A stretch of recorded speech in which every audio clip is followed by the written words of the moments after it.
Hi book lovers, it's Jenny at Julia Baby Jen, and this is my November TBR. Hey, hey, hey. Okay, so I'm doing something a little different this month for my TBR. I had gone through a little earlier in the month, in October, and kind of selected what books I was thinking I wanted to read for November with the same formula I kind of did for September and October. And as the month of October went on, I had a little bit of a reading slump, and so I didn't get nearly as many read as I wanted for my October TBR, and I was way on track to do so it kind of disappointed me, but it's okay. I mean, it's what happens sometimes. So for November, I think I'm going to do a little differently. I did pick an author of the month again, so I do have those books, and I have a few more, and then I have the books from my Readathon, and I think that's all I'm going to really put on my November TBR for right now.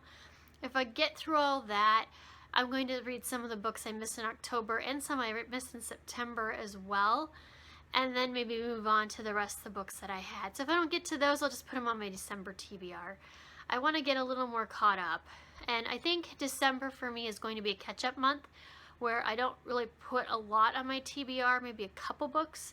For the most part, I'm going to try to read what I've been wanting to read the last couple of months. Try to get a little caught up here before the new year. So, and I need to finish certain goals and things, so that'll be December. I won't pick an author of the month. I'll just do catch up. But anyway, for November, I'm going to start with the Readathon list I made. I did get a TBR for that because I like to have a good TBR for my Readathons. I'm participating in a AYearathon Readathon again this month, which starts November 7th. I get a little time before it starts because of how the month falls. Normally, right when the month starts, bam, I'm on the Readathon. So I get a little time between there, and I might work actually on reading some of my October books that I didn't finish, namely my Sarah J. Maas books that I'm working on right now, and a few library books maybe. So for the first week of November, I'm not really reading anything off of this list, but once November 7th hits, I'm going to start my Readathon reading, which I'm excited about. This month's theme I was super excited about is debut books. So that is so exciting to me because I love reading new authors and trying new series and trying new books. I just love that. That's how I get started with so many series and why I have these goals where I need to finish series, because I love to read the first book and I love to read if I like it, I want to keep reading, but I just really like the newness of the first book, I guess. There's something about that for me. Not that I don't love to read my old favorites, but I just really like reading new books by new authors, to me, although all of these are pretty new authors. What I did is I went on Listopia on Goodreads and searched 2016 debut books and got a whole dang list, and my library had a ton of them. So I went to my library and checked out, I think, 6 books. I checked out 5 books, and then I had 3 on my shelves that I already owned. So that's how I got my list, and hopefully I'll get through all 8 of these. So first I have Devil and the Bluebird by Jennifer Mason Black. This looks amazing. It is kind of a contemporary with a mythological twist to it. I think I'm just going to read the inside cover. Blue Riley has wrestled with demons ever since she lost her mother to cancer, but when she encounters a beautiful devil at the town crossroads, it's her runaway sister's soul that she fights to save. The devil takes Blue's voice, inherited from her musically gifted mother, in exchange for a single shot at finding Cass. Armed with her mother's guitar, a knapsack of cherished mementos, and a pair of magical boots that nudge her in the right direction, Blue journeys west in search of Cass. When the devil changes the terms of the deal, Blue must reevaluate her concept of good and evil and open herself to finding family in unexpected places. So I think that sounds amazing. So I'm really excited to read this one. Scarlet Epstein Hates It Here by Anna Breslau. Another one that I've seen all over BookTube. It's a contemporary. I don't know a lot about it other than it's a good contemporary and it's supposed to be really funny. So I thought it'd be kind of most everything else I picked was fantasy, so I decided I'd go with something a little bit lighter. I thought I might have fun with that. Girl from Everywhere by Heidi Heilig. This one looks amazing. It's sort of a time travel fantasy. Nyx has spent her entire life aboard her father's ship, sailing across the centuries, across the world, across myth and imagination. As long as her father has a map for it, he can sail to any time, any place, real or imagined. 19th century China, the land from 1001 Nights, a mythic version of Africa. Along the way, they have found crewmates and friends, and even a disarming thief who could come to mean much more to Nyx. But the end to it all looms closer every day. Her father is obsessed with obtaining the one map, 1868 Honolulu, that could take him back to his lost love. Nyx's mother, even though getting it and going there could erase Nyx's very existence. I think that sounds amazing. So I've been looking at this book for a while, so this gave me the push I needed to put this on my TBR. And I've seen this one everywhere too, Stalking Jack the Ripper by Carrie Maniscalco. I think that's how you say it. It's sort of a retelling of Jack the Ripper, but there's a girl, the main character is a girl who's studying forensics, and she's studying the case. So it looks really good and creepy. I'm very excited to read this one. I kind of wanted to read it for Halloween, but I didn't get to it, so I'll get to read it now. And the last book I have from the library is The Thousandth Floor by Catherine McGee. This I've seen everywhere, and it looks really cool. It's a futuristic, contemporary murder, suspense, detective story. A big mismatch of genres, and it looks really good. I'm excited for this. And the books that I own that are on the TBR is A Shadow Bright and Burning by Jessica Cluess. I bought this not long ago, and I've been waiting to read it. I can't wait. It's a fantasy about sorcerers and magic, and it looks really good. I'm excited to read it.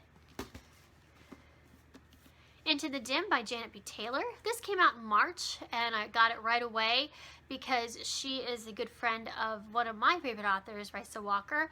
And Risa really says this is a great book, and it is a time travel science fiction story, which I love, so it's time to read it. This was on the list of debut novels for the year. I'm like, oh yeah, I should just finally read that. So that's what I'm going to do, hopefully. And The Star-Touched Queen by Roshana Chosky. I got this not long ago either, even though it's been out for a while, and this is another fantasy that looks really good, so yay. That is my TBR for the Readathon. I think I'm going to have a blast because all these books look so good to me, and I'm really hoping they are. They look so entertaining, and I got a pretty kind of a diverse selection. I got a lot of fantasy, and I got some time travel, but yeah, I think it's going to be fun. Alright, so then rest of November, I picked Rick Riordan as my author of the month for November. I'm severely behind on my Rick Riordan reading, so I thought I love his books, and I wanted something, I guess, a little bit lighter, although some of his books get kind of dark, but I wanted some fun reads, and Rick Riordan's books are fun reads. I love them. I think they're great. I know they're MG, but to me, I think it's one of they're the kind of books that anybody could read and enjoy. They're not just, it's kind of like Harry Potter. They're not just for kids. They're fun all the way through. So even though they're MG, they're a little older MG, and I really enjoy them. So I'm going to start, I did finish the original Percy Jackson series, the 5 books. I did read that a long time ago. And I had started Heroes of Olympus, and I have read the King Chronicles. And I've read the first Magnus Bane. I have not read the second, but I don't have it yet. So I'm not doing too bad, but I need to catch up on Heroes of Olympus. So that's where I'm starting. I have the Mark of Athena, which is in the 3rd book in the Heroes of Olympus series.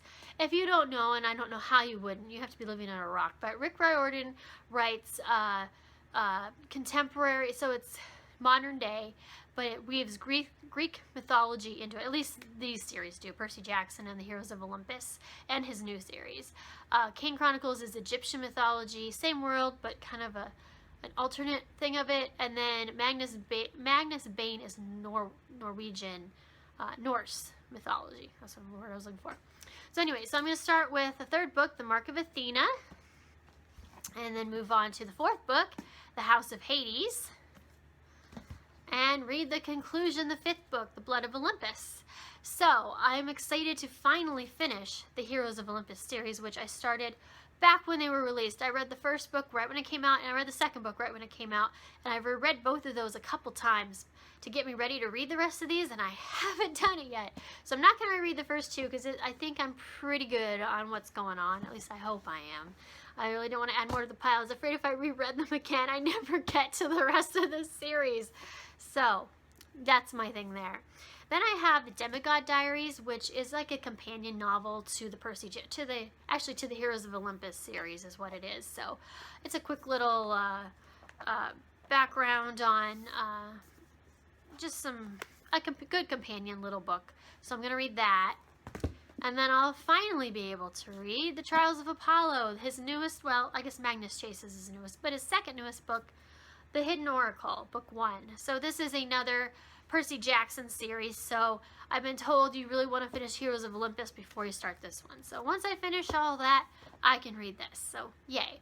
So that's my Rick Riordan plan. I've got 5 books here to read. If I do get the second Magnus Chase, and if I have time, I may read that, but we'll see. I'm not too worried about getting caught up on that series because it's not all out yet. And then the only other books I have on my November TBR is I really want to reread Six of Crows. Oh my gosh, I love this story so much, and everybody's been talking about it. I actually made some bookmarks to go with it, some Six of Crows bookmarks, and it got me excited to get in the story with the characters again. So I want to reread it just because I just enjoyed it so much, and I can't wait. It's a fantasy, takes place in the Grisha universe, so it's sort of like a companion series to Shadow and Bone, Leigh Bardugo's first series. This one is 1,000 times better. If you haven't read Shadow and Bone and not sure if you want to read it, I don't know what to tell you. People keep asking, should I read Shadow and Bone before I read Six of Crows? In my opinion, you should. If you want to read the Shadow and Bone series, the original trilogy, I would say start with that. The reason being, it doesn't matter like as far as the story goes that much. There's a few spoilers in this, but not a ton.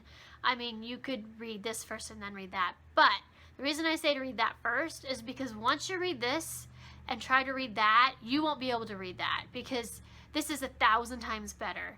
So I think it's easier to work your way up, to start with the lowest books and work your way up to the better books, in my opinion. So that's just my opinion. If you want to read Shadow and Bone, read that one first, then move on to Six of Crows. And I think you'll really appreciate Six of Crows a lot more because you'll see how much the author has grown from that series to this series.